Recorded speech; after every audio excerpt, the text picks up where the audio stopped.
We had no patents really to speak of at Goodway prior to that point, 1997, 98, had maybe 2 or 3. Just to give you an idea where we are now, we have about 85.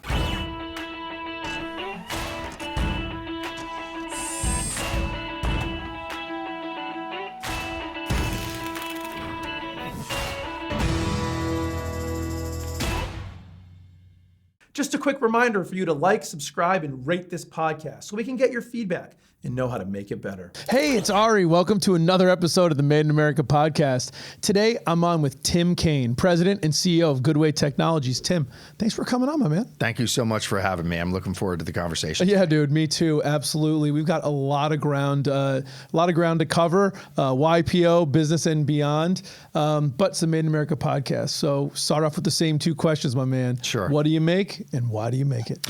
So what we make is innovative maintenance equipment. That's really for unique applications, but the best way to think about what we do is primarily focused on HVAC systems. So any type of heat transfer equipment, boilers, chillers, heat exchangers, that's the genesis of at least the origination of Goodway product lines. We've spawned a lot since then, which hopefully we'll get into today to talk a little bit about, but why we do it is probably a 2-pronged answer, I would say. The obvious is, there's opportunity out there right now, right? And we want to solve problems for customers. Customers come to us, they've got a situation that they need a solution for. And so we're driven as an organization to provide that solution. But I think the second part is a little selfish. I mean, the second part is me. I just really, really get energized by finding out new applications, new ways that Goodway could kind of get in there and solve a problem and be first to market. That's such an exciting spot to be in. It's hard to find, but we've managed to do it a couple of times so far, and it's pretty neat. That is pretty neat. Well, let's talk a little bit about the history, because it was sort of surprising. At first, I thought, when we first started talking, I thought it was like a service business a little bit more, and it turns out it's more of a product business. So why don't you kind of walk us through sort of the genesis and the origin story, if you will, of Goodway Technologies? Yeah, it's kind of a unique story, American Dream related story.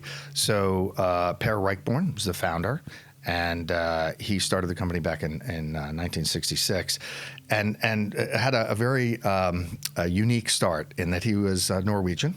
And he had come over here for his university years and was back in Norway, was already working in the New York City area as an engineer, sales engineer, back in Norway in a little tiny town, having a conversation at a backyard barbecue. And a family friend had said, hey, we've got this really unique boiler cleaning equipment that we made that automates the process of cleaning a boiler. Now, if you don't know what cleaning a boiler is like, it's basically like tamping a cannon barrel. Okay. Big, long brush on the end and a rod, and this is the way they clean all of these hundreds of boiler tubes back then.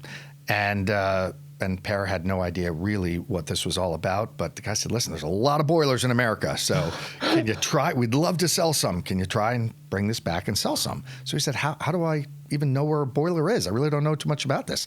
He said, look for a smokestack, go to the bottom of it, you're going to find a boiler. They ship over 1 unit. And it was called the Sudomatic, which is such a classic. 60s, I mean, you can't even make it up. Name, the Sudomatic. So bad. It's so bad. But we've shortened it over the years to call it the Sam. But the Sudomatic came over here, and wouldn't you know, he drove up I-95 out of New York City, found a boiler at the bottom of a smokestack, went in, and in his broken English was able to sell it. Went back and said, hey, send me 3 more. So the business was quite literally born out of the back of his station wagon in 1966, and here we are 55 years later. That's amazing. I would love to be a fly on the wall in that conversation where you just show up trying to sell someone a boiler cleaner in broken English when you haven't even quite sure what you're selling. Exactly, right. Which probably speaks to how badly somebody needed this thing, right? That's the thing, and what he found out early then really is still kind of in the DNA of Goodway, which is he found a customer that had a problem, didn't really know he had a problem because he didn't know there was a better way to do this. But as soon as he saw it, his eyes lit up and said, hey, I got to get one of these. It's going to save me time. It's going to be something that will really improve the efficiency of this unit. And that was really the horse we rode in on for at least the next couple of decades. So just for my own education, the SAM, which is better than the Sudomatic.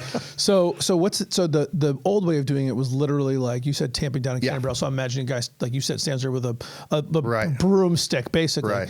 What is the SAM Right. do? So the Sodomatic, I mean, think of it as almost like a tape dispenser, except the tape is a very stiff belt that is coiled up, and at the end of it is a brush.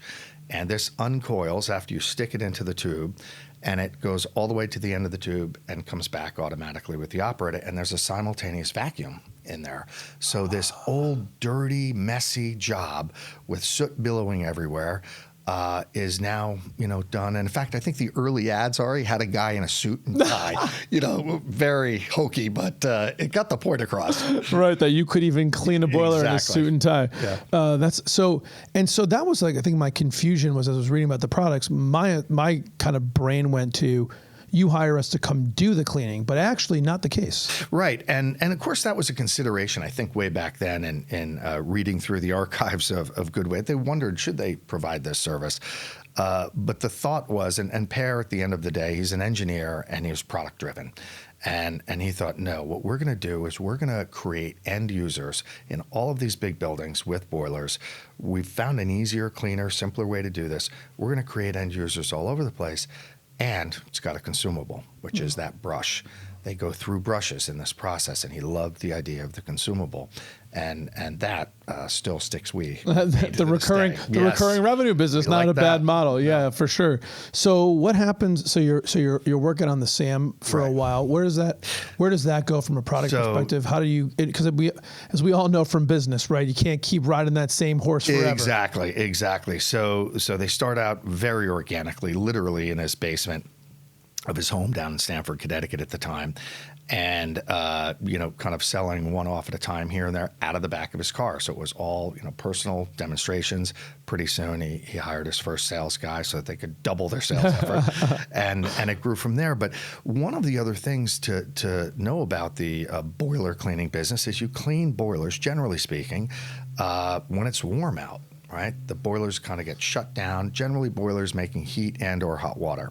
So and I don't think we covered that, and maybe most people do know this, but we're not talking about the boiler on your stove at home or something like that. These are like the giant boilers that provide hot water, heat source for large buildings. You'd see them at large high rises, large government buildings, whatever. Schools, hospitals, manufacturing facilities. Sure, yep. Exactly. So there was a real bell curve there, right? There was a season that kind of started up as it got warmer out here in the Northeast. April, May, June kind of peaked, especially with the schools and want the kids out. Mm-hmm. That's when they're going to go in and do this type of work. So nice business, growing, but it was very seasonal. Right. And it was... Can't clean a boiler when it's running heat. Right. Or you shouldn't, unless it's an emergency shutdown of some sort. So how can we balance this business out? Well, the same guy who's in charge of that boiler in many circumstances is also in charge of what they refer to as a chiller. And the chiller is a different tube bundle that creates, as the name would imply, cooled air. So the buildings that had air conditioning generally will have a boiler in it and a chiller in it, especially back then. And that chiller has tubes in it. Those tubes are very different from the boiler tubes. They obviously don't have soot on them. They have cooled water. And that water over time can end up with debris in it. And that debris, just like the boilers, gets on the tube walls, limits the efficiency, so you're paying more for your electric bill. And that really was the same value proposition, right? So it was an easy jump over that. Just got to figure out a way to clean these things. They came up with a model, and do you know what they called that? The Watermatic? I don't know. Yeah. The Ream-O-Matic. See, not far. So, yeah, equally cheesy. But now... So Sam and Ram, is that... Sam and Ram is where we are now. Yeah, you're welcome. So the nice thing about that, it gave the business some balance. Mm-hmm. Selling to the same guys, and we've got a product for them for each time of year. And again, brushes. So shafts, brushes, we had our consumable. So that really was the business model that they kind of began to grow off of. We're now selling to those guys in the mechanical rooms in all these big buildings, a couple of different products. What else can we add on? What else does that guy need to keep his building clean? Such a classic, great business move, right? Take a step back and go, okay, what's the next phase of this business? Where do you start with? Well, who do I know?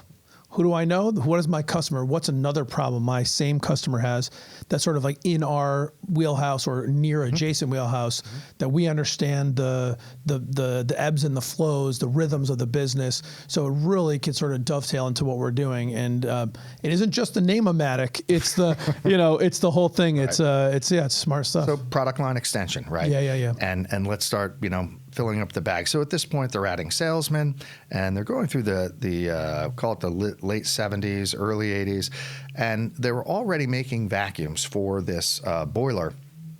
And the vacuum had to be very unique. A standard vacuum back then wasn't going to work because soot is very, very fine and would clog up the filters of a standard vacuum. So they designed a couple of different unique vacuums that were able to operate and collect that soot efficiently.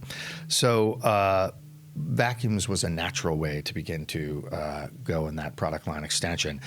Wet and dry vacs. And again, this is, back then there wasn't a Home Depot you could walk in to buy this stuff. It was mostly through industrial distribution. And one thing that's notable is that Goodway went direct. I guess they had some early bad experiences with distributors kind of being more of order takers, and they decided, we're going to just build our own sales force and go direct. We know these customers. And it's such a unique business, calling into the mechanical room guy back then with these two products that hadn't existed before. We were first to market. Let's go in there and drive this wedge and own this market if we could. And that was the route that they went. And have you guys stayed true to kind of keeping that direct sales approach? So it's interesting. I think because because it's something that I've noticed as I've gotten, over the years more and more sort of attuned to different types of manufacturing.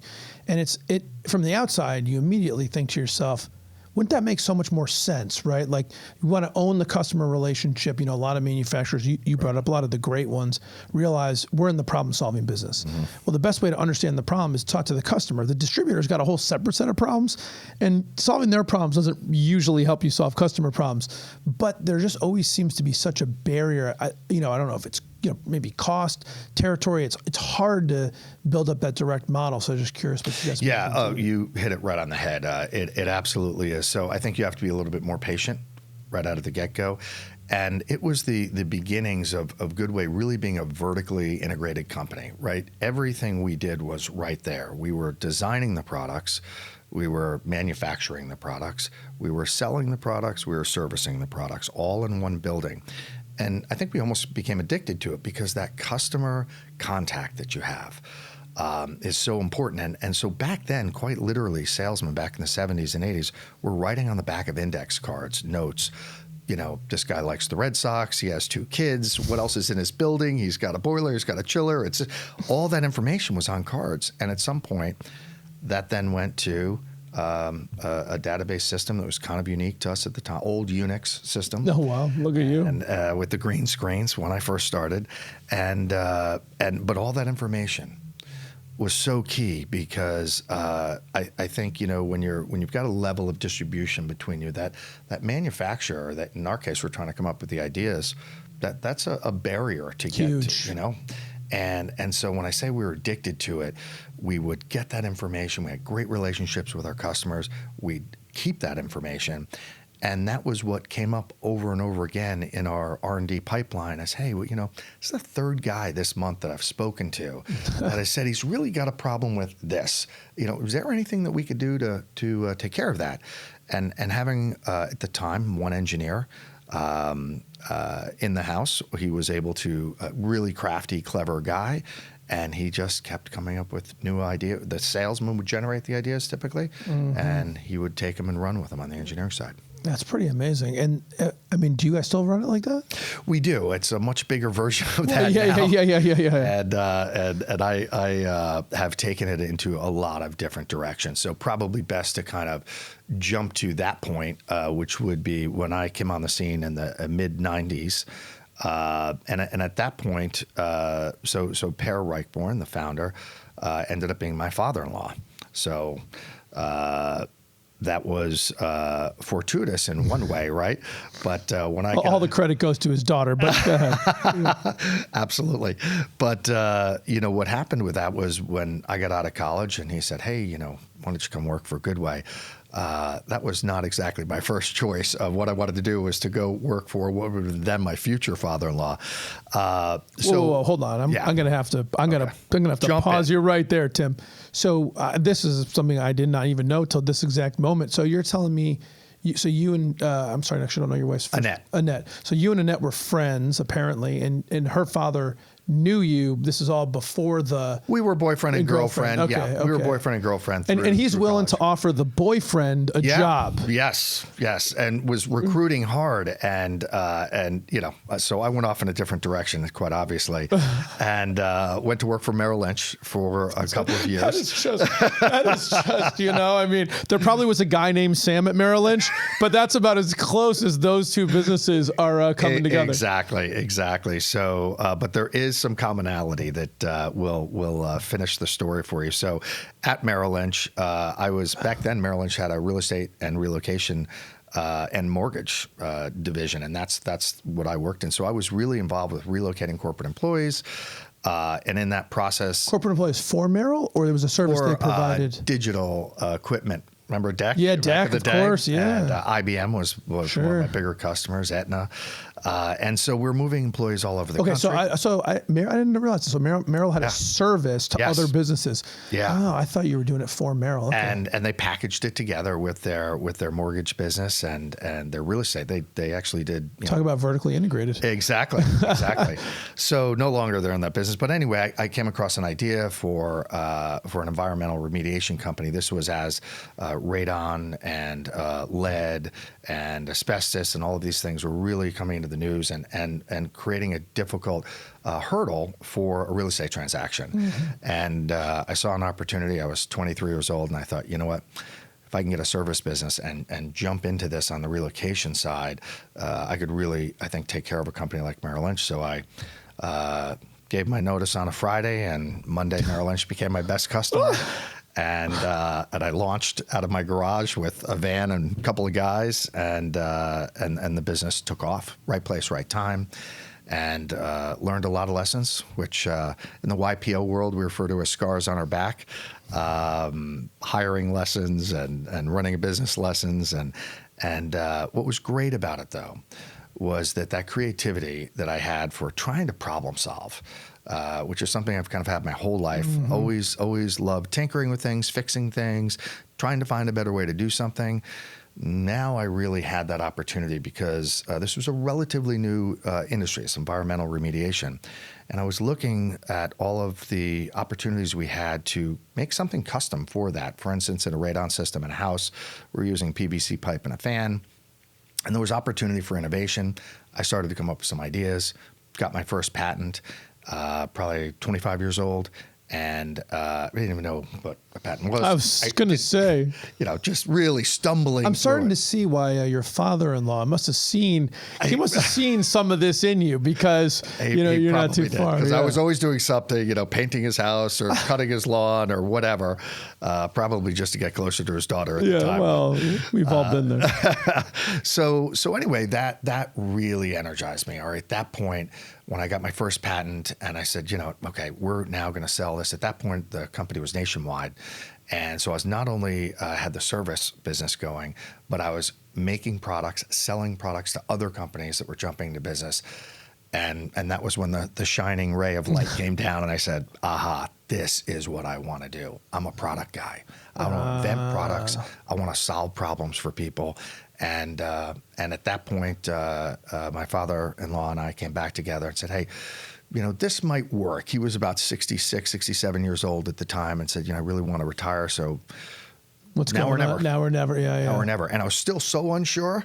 I said, okay, I'm going to come over for a little while, but I'm not going to sell my business just really? yet. Yeah. So my partner, I'd brought on a partner at that time, and he ran the business for a year before I circled back and said, okay, this is a great fit for me and I'm going to go off in this direction. So did you sell the original business to your partner? Okay. Is that business still operating? It is, yeah. Wow, yeah, no kidding.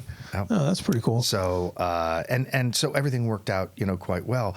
But now I'm in a platform at Goodway where I've got some resources. Yeah. Right. I've got a couple of design engineers. So I can come in with a cocktail napkin and a sketch on it now to somebody and say, hey, I've got an idea for this. What does this look like from a smart guy? Like a kid in a candy store. Totally, I can only imagine the napkins in somebody's drawer right now. So bad. And we had a prototype shop, a model shop to put together all of our prototypes, and I would go. You have a 3D printer yet? I can only imagine. Yeah, I can imagine. So it was fun for me, and at the time, I was a pretty salesy guy, and he was thinking, hey, I need you to come in and run sales. But honestly, my idea was to come in, learn the business from the bottom up. So I went right into production, put together equipment. At that time, Goodway was a small company, 9, 10 million, 11 million, somewhere around there. And how many employees about that time? 30 employees about that time. And we're at like over 100 now? Yeah. So, I just thought to myself, wow, I've got such a great brand name. At that point, the company was 30 years old-ish and had a really strong brand recognition in these mechanical rooms. So, world of opportunity, right? What else in this building needs to be taken care of? And so I went out to learn how this is all being done, how guys are taking care of equipment in their buildings, keeping them clean. And so what's the answer? Where did we go after Sam and Ram? Great question. So I went to the top of the building. I was like, okay, I'm going to go from the top of the building down. What other pieces of equipment are in there? Cooling towers. It's attached to the chiller in many cases, and that cooling tower is often up on the roof of a building. Picture, most buildings in New York City, you'll look up and see a cooling tower up there. How are they cleaning that? And I looked at it, and it was, to me, a very ridiculous way, which is draining it down and cleaning the whole thing with a lot of labor and manpower. And I thought, we can do this much easier. And it was really a conversation with the chief engineer of a building in New York City at the time who stated it best. He was already thinking along the same lines, and he and I were in discussions about how this could be done better. And he said, look, at the end of the day, a cooling tower is really just a pool of water up there. And he said, think about it. When you go to take care of your pool at your house, you don't drain it out, clean it, and then fill it back up with water. And that's what we're doing in cooling towers.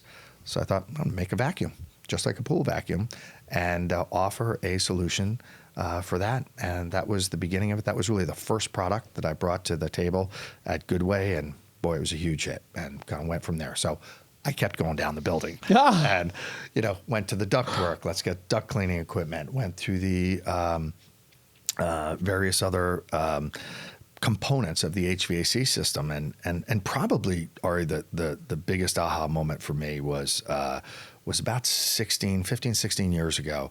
I'm flying out of LaGuardia. You can probably kind of picture this, right? I'm arching out around Citi Field, and I look down at the tops of all these buildings, gazing down, and thought, wow, I cannot believe how many rooftop AC units are down there. I mean, thousands as far as. And I thought to myself, how the hell is everybody cleaning all these?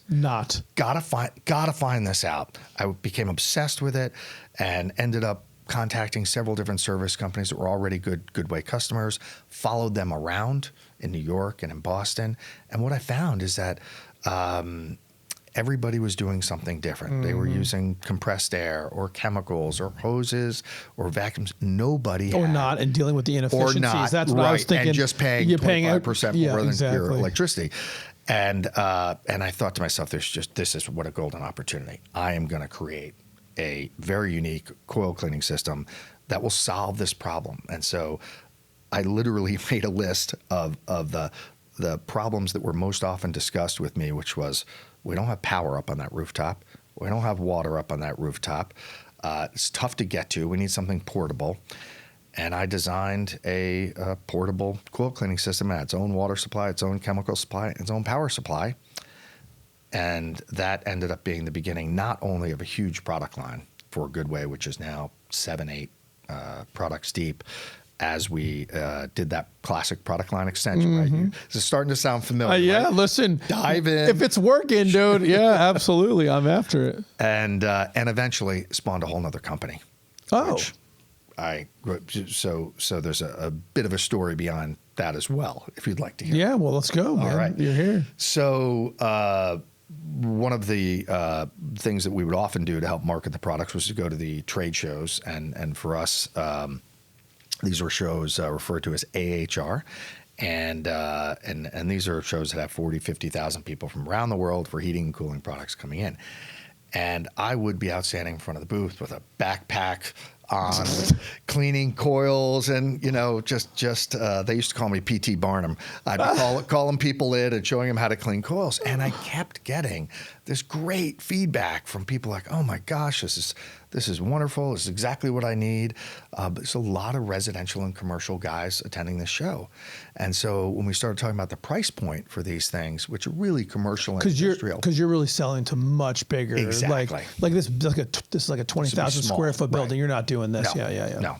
So that whole light commercial and residential market was something that we didn't even go anywhere near, but it's 20 times, 30, 50 times the size of, much bigger TAM. Yeah. But you're like much smaller sales. So yeah. But at the end of the day, Ari, what are they trying to do at your house or mine? They're trying to clean a coil. Yeah. So it's the same thing. So everything that I did, we wrapped intellectual property around it, right? So we patent. We as I say, I want to build a wall, then I want to build a moat, and then I want to fill it with alligators. That's, keep them out as long as you can. So that was a very consistent thing, that we had no patents really to speak of at Goodway prior to that point, 1997, 98. We had maybe 2 or 3. Just to give you an idea where we are now, we have about 85. So we drive into that market, be first ones there if we can, and then protect it. Both with intellectual property and just a massive marketing onslaught. Get in there and try and own it. And what happened is that at that trade show, there were so many commercial and residential type contractors saying, "Man, we could really use something like that. Could never afford to buy that." I thought, okay, we got to make a value brand here, and we have to make it's like Chevy. Sam and Ram Jr. here. Exactly. So because the same IP can be used, but I just got to do it in a smaller, more economical package, and really had to go offshore for that. So we designed it and constructed most of the components that we then brought in from some offshore source. Everything still assembled at Stamford, Connecticut. And we just started that on a shoestring. And the other thing that was very unique, different path to market. So we knew we couldn't sell this direct because those guys, you're not gonna do that. No, right? No, It will never work. Well, those guys don't buy that. The money's not going to support it. They don't buy that way. Yeah, they go to the Home Depots or whatever. Exactly. So that was a little bit of a lesson for me and a struggle. More scars on my back there. That's what you got to do. But what I did was go around the country to find out where these guys are buying. And they were buying at Granger's or other industrial suppliers. Yep. So we had to find a way to get in there. And we had no relationship. So we just started from scratch. And it took a lot of sweat equity over the years. And we eventually got in there. And once I got in there, man, we started driving other products. What other things can we make for this same guy? And the company eventually was called Speed Clean. And it grew and grew and grew. And it finally got to the point where it was no longer scalable in Stamford. So this was 2-3 years ago, and I thought this thing's going to have to go to Mexico or China or something, and we're really not built for that. It was the perfect opportunity at that point to put it on the blocks. on the block. So someone else owns Speedway now. Speed Clean, yeah. Speedway, somebody else. I went to the CEOs of the two biggest strategics. And it just happened to have a very limited friendship with them just through trade shows and so forth. Another great reason for being out there. Know your space, know who the players are. And literally 2 emails, they ended up competing quite nicely over a 3-month period. And we were closed and done in 4 months for a very nice number. That's fantastic. So, you mentioned something about YPO. I don't know if people know about sort of Young Presidents Organization, what that does, but I just wonder how much of what you've done here in terms of landing and expanding the business, understanding sort of walls and moats and alligators in this context and all that. Do you credit YPO with any of that learning? Is this more insightful? Is it through those sort of peer groups? How do you see that? Great question. Very insightful. And I'll tell you why, because what I wasn't aware of was creating enterprise value. Right? I am a product guy and I want to solve problems for my customers. And so that was really what I focused on, that and sales and marketing and engineering and everything that wraps into that. But creating enterprise value is a little bit different.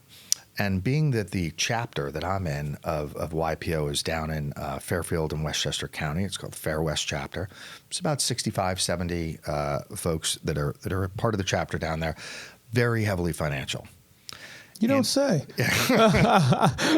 And these guys are smart guys. They know their stuff. And within that chapter, you're in then a separate forum. And this is 6 or 7 or 8 guys that you're in the bunker with. You meet with these guys every single month, and you become very close. And watching, observing, and getting counseled by almost an independent kind of board that will challenge you. Hey, Tim, why are you doing that? Do you realize that while you're doing that, you're not really helping out the value of Goodway? You're helping out a customer, you're helping out your employees. You're really not creating value. And paying attention and understanding how to create value in a company, absolutely I will credit YPO with that for sure. That's huge, man. And we talked earlier about you got to pick and choose where to spend your time. Yeah. And I think as the president and CEO of any business, that I'll tell you what, man, from my vantage point, that's like the hardest thing. You hit that on the head, which is, trying to figure out where do you invest your time. Yeah, and hey, it's lonely at the top, right? And so here's your war room where you've got 6 or 7 other guys who are also lonely, and misery loves company. Yeah, exactly. And I like to think that maybe I brought some value to them as well as an operator, something that a lot of the financial guys don't necessarily get into too heavily. So it's really at the end of the day, that's one of those organizations where you'll get out of it as much as you put into it. Yeah. If you invest yourself in it and into those relationships, it's wonderful. And I've made so many great friends, and I've learned so much from these guys. So it's been a worthy investment for me of my time. As the business has scaled, how do you think about now where you're putting your time? We're talking about a business that's just ballpark, like 5 times the size that it was, only a couple decades ago. That's tremendous growth. And with that growth, it's got to come growth in kind of your thinking and where you're putting your time. So, how do you think about that today? Like when you decide where to put your time? Well, that's a moving target, right? And we reassess that every Monday morning. But honestly, just think about the last 3 years, okay? The zigging and the zagging that businesses have had to go through. And so my time right now, as we're sitting here, it's spent on 2 things: supply chain and people. Those are 2 challenges that I don't want to say they didn't exist 5 years ago, but they were way down on my totem pole of things I had to address every week. And now they're at the very top. And most often they're the only 2 things I'm addressing. It's that significant. So, from the standpoint of time allocation, I would say that my time is best spent to provide the strategic direction and then be flexible. And we've had to do that. We've pivoted several times significantly over the years in a way that wasn't necessarily forecasted, but we're not opportunity constrained. And man, when I saw something and we assembled the team, we identified a target, we went after it, all of a sudden we were taking a 25 or 30 degree right or left-hand turn and all hands on deck. Let's go, man. What are you doing? What's sort of next? What's like the next conquer market? You've been up and down the buildings. You did the thing I was actually was thinking about and asking about. You've already built it and sold it, which was not I don't know, sort of logical extension, but the tangential extension, which is, you said, light commercial and residential. So you've conquered and sold and could take care of that. Sure. So what's next? Yeah, well, I'll tell you, we're in a really exciting business that we identified probably about 9 or 10 years ago. And when I say identified, stumbled into it, said, "Hey, this looks like a good opportunity." But that's primarily in the food and beverage division. So as we were, what is now Goodway's food and beverage division, as we were extending our product line, we got into dry vapor steamers, which I didn't know a whole lot about. Dry vapor steamers. Dry vapor steamers. Yeah. Okay. So steam inherently is wet, right? It's got moisture in it, and there's a moisture content.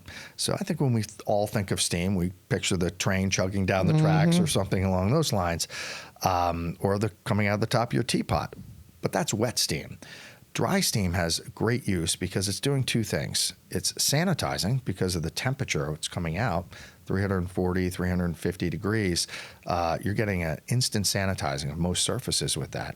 And then there's, of course, the cleaning ability that steam has for stains and debris and so forth. So we began bringing in portable steamers from an Italian manufacturing partner that I had met doing trade shows out and abroad.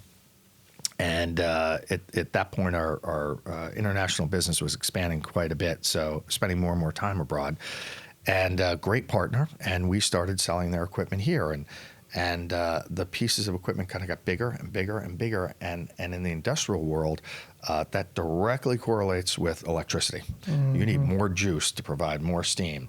So pretty soon we got to these very large units that are the size of a washing machine, for instance. Portable, still on wheels, but would use 440. And that's available really only in heavy industrial areas. But what we found is that the bakeries in particular that do not want any moisture in their facility. Moisture can grow listeria and other things that they don't want in their facility. Correct. So we found this niche. And we started selling them. But what we realized is that if we're going to continue to sell direct, which we wanted to do, got to get out from behind the desk. This is not an inside sales piece of equipment. It's tens of thousands of dollars, depending on the size they may get of the equipment. And we've got a value proposition, but we need to get out in front of the guys. Which is essentially what, so I'm going to people that do make food and saying, hey, I can help you clean. Correct. Without sort of adding moisture or frankly, more chemicals to the process. So you're going to get some more, I'm trying to think of the right word here, but it's not going to contaminate your food. It's not going to, part of the thing I would imagine in F&B, development is I want it to taste the way I want it to taste. I don't want to get some cleaning solvent, in my lemonade or in my brownie or whatever. So you hit upon a couple of key value propositions, which is, of course, the moisture. You're 100% right. They don't want any of that. They need that sanitation, if at all possible, without chemicals, right? We're all going in that direction if we can, which is to use less harmful chemicals. Well, the food and beverage guys are leading the charge there. So it conquers both of those. And then third, and maybe most importantly right now, is labor.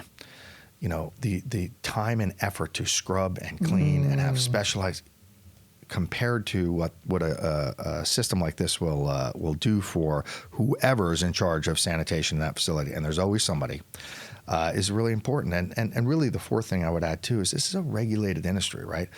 They are very concerned about, the FDA is very concerned about what's going on. In food and beverage, it does end up somewhere pretty important. It does indeed. So from that standpoint, we just saw a great opportunity and we said, man, we want to get in there.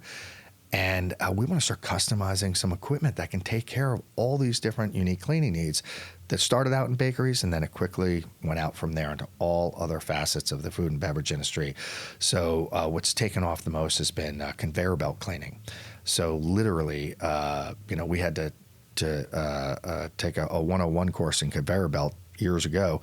And how do we clean these things, and what are the requirements, and what are the downtimes, and how much time do we have to clean this? And we just immersed ourselves in it, Ari.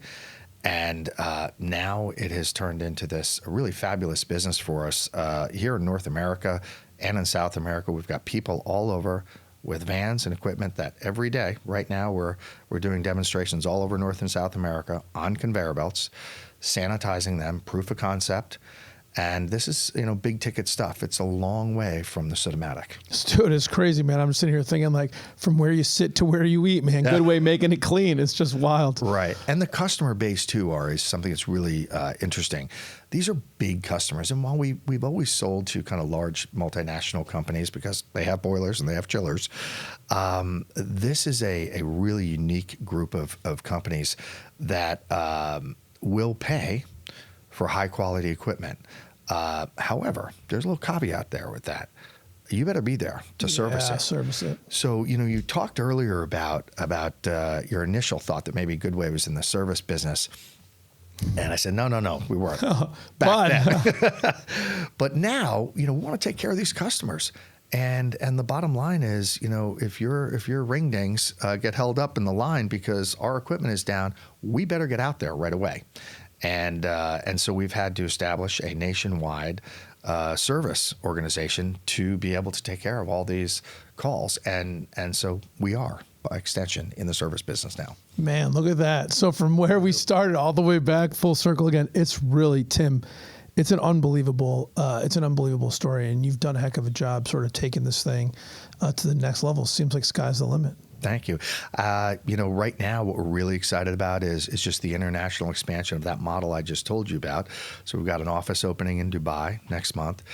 We opened an office in Dusseldorf, Germany last month. And though we've always sold Ari internationally through distribution, this is the first time we've had boots on the ground in these areas. And it's a model we're going to continue to follow because we're in the service business now. Dude. Well, listen, man, lots of challenges for sure for that, but also lots of successful opportunities. So we look forward to tracking it up. It's really exciting. Thank you. You ready to turn it to some rapid fire round of questions? We'll get this thing wrapped up, Tim. Come after me. Here we go, baby. Red Sox or Yankees? Not even a question. Red Sox all day long. Which is what I love to hear, especially from a guy down in Fairfield. Fantastic. Dunkin' or Starbucks? Dunkin' guy. iPhone or Android? iPhone. Sports car or SUV? SUV. Staycation or exotic destination? Exotic destination. Where's the last one you went to? Exotic for me, listen, and by the way, what I think of as exotic might be different than others. I like to hunt. I like to fish, and spent some of my youth in the Bering Sea doing that. So for me, an exotic vacation, the last one I took would be taking a float plane up into the northern Ontario region of Canada, getting dropped in for 4 days of fishing with my sons. That sounds pretty amazing. Yeah. You got a favorite business book? I won't say that I have a favorite one. And, these days I tend to take more content in other areas. Podcasts are great. How I Built This is something that I really like to listen to. And, get little nuggets. I tend to find that the information comes to me in little scraps here and there. So not so much reading the books anymore. Yeah. I love it. If you had to do something, Tim, other than be the president and CEO of Goodway, and it could be anything in the whole world, what would you do? So center fielder for the Red Sox on the table. That is absolutely on the table. Okay. I mean, that would be, but realistically, I would say I'd probably, if I could do anything I wanted, I'd probably be a fishing guide down in a warm water location like the Bahamas or Turks and Caicos, and just take it easy all day. Maybe just guide for the first half of the day so we can get to that cerveza at the end of the day. And feel like you earned it. Take life slow. Absolutely. Would you rather be the center fielder of the Red Sox or a fishing guide? Yeah. If I had two good knees, I think I'm going to go center fielder. Center fielder. Yeah, I love absolutely. it. All right, cool. Good answer. And good I'm going answer. to dive too. Not let anything get by me. Tim, what's something that you learned early in your life or early in your career that you think's helped propel you to all the success that you've had? The products don't matter as much as the people. And when I talk about people, it's, of course, the customers, right? So identify with the customers, understand the customers, be sympathetic to the customers, and understand that without them, you're not here. But I extend that same thing to the people that work with me. I don't say for me, with me. It's a big difference, right? And I think, I would imagine that most people when they're out interviewing for, jobs at various companies would have somebody in the executive team say, oh, we're all about the people around here and, we're this and we're that. It really means a lot to me. And so I challenge my team all the time to constantly come up with new and creative ways that we can engage our employees, we can understand our employees, we can be a great place to work. And I think we've accomplished that for the most part. It's not easy. And think about these last couple of years, labor supply issues, and where I am down at the tip of Fairfield County, it's tough. But the way that we can overcome that is be amazingly engaging with our employees. Yesterday we had Oktoberfest Day, and we had schnitzel and brats and beers and, trying to have a little fun out there, right? Can't all be about work. Absolutely, man. I hope a lot of people listen to that. It's absolutely so true. What's one thing, Tim, you learned later in your life or later in your career that if you could go back and tell young Tim, and if young Tim would listen to you, you think make a real positive impact on his life? Yeah, that's an easy one. I just had this conversation with one of my top salesmen last week, and that is family is always first. And I like to think that, I always put the family first. But listen, there were times you're getting that business off and you got this business trip and that business trip and, you missed coaching your son here or watching that recital there or whatever it was. I wish I could go back and maybe have just tapped the brakes a little bit. I don't think I'd have success talking to young Tim to tell him that, but that's what you'd hope he'd listen to. Yeah. Fair enough. Tim, it has been an absolute pleasure having you on, man. I love your story, love where you're going with this thing. We're rooting for you 100%. I look forward to having you back and hearing more about it. Thank you so much, Ari. It's a pleasure to be here. Part of what I learned, you asked me about my favorite book, and part of what I learned is that there's a lot of podcasts out there that you've put together that are helping other folks like us bring attention to manufacturers in Connecticut. We're alive, we're well, we're growing, and we need great people. So thank you for having me. You're very welcome. Made in America with Ari Santiago is brought to you by CompassMSP. Thanks for listening and spending some time with me today. My goal is to help build a strong manufacturing community, and it would be impossible to do without all of you.